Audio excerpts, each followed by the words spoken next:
Yan guys, for this video, ituturo ko naman sa inyo paano kayo kikita ng libre dito sa PHL Win. And paano din kayo makakapag-redeem ng mga codes, okay? So tama yung narinig nyo, pwede kayong kumita ng walang nilalabas sa PHL Win. And pwede din kayo makakuha ng codes sa PHL Win. Dalawa yung ways, okay? So makinig kayong mabuti guys.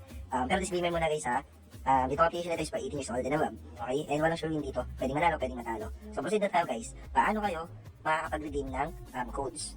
Sa way na yun, pwede kayong kumita. Paano?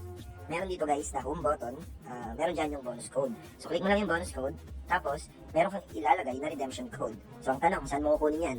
So simple lang guys, ang gagawin mo lang, sumali ka sa official telegram ng PHL Win. So pupunta din tayo doon, so punta tayo. Okay, kakat ko lang saglit, tapos punta tayo doon. Yan guys, nandito na tayo sa phlwin.com, ito yung official telegram ng PHL Win. So bakit kailangan nyo mag-join dito? So syempre sa mga wala pang telegram, mag-download muna kayo. Sumali kayo dito kasi nga dito nagde-drop ng mga codes. Pwedeng, depende sa kanila kung magkano naman ang code. Merong time na 100, merong time na 40. So ano itsura nun? Ganito yung itsura nun guys. Yan, katulad nito.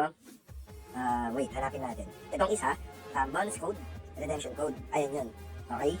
So bago lang to guys. Bagong feature ng PHL Win, dati walang redemption code, pero ngayon meron na. I-click mo lang yung merong glitters effect, lalabas na yung code, PHL Win 001. Pero, hindi nyo na makiklaim yan. Bakit? Kasi nga, merong specific numbers of players yung makakapag-claim lang yan, okay? So meaning, paunahan to. Halimbawa, ito, 1,000 code lang itong nilabas nilang ganito. Kapag na-redeem na ng 1,000 person, hindi nagagana.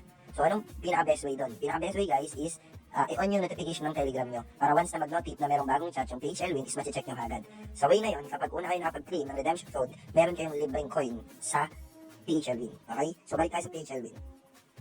Okay, so nandito na tayo sa PHL Win guys. So halimbawa, meron na kayong libreng coins yung tawag dyan.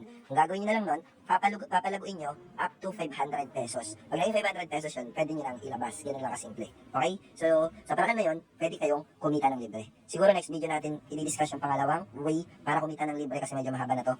So, kung gusto yung mga ganitong content, follow for more. Pag sa YouTube naman kayo, subscribe para ma-notify kayo if ever meron tayong mga bagong labas na videos. And again, pasensya kayo sa boses guys, minamalat pa rin ako ngayon. At tingin ko hanggang dito na lang.